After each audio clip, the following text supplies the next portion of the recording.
என்னன்னு கேட்டா அடியாருடைய பெருமை தான்.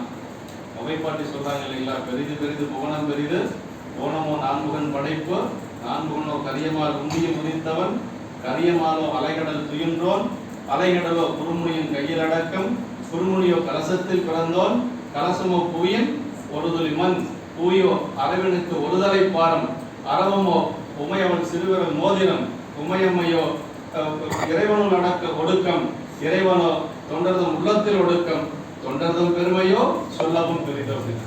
இந்த உலகத்திலேயே பெருசு என்னன்னு கேட்டா அடியாருடைய பெருமை தாங்க. அதற்கு அப்புறம் தான் ஆண்டவனுடைய பெருமையெல்லாம் நம்ம பேசணும். அதாவது என்ன சொல்றது அப்படின்னா, திருமந்திரத்துல அதை பத்தி நிறைய வருது. நடமாட கோயில் பகவர் கொன்றியில், நடமாட கோயில் நம்பர்கங்க ஆகா, நடமாட கோயில் நம்பர் கொன்றியில், வடமாட கோயில் பகவன் கதாம் என்றார்.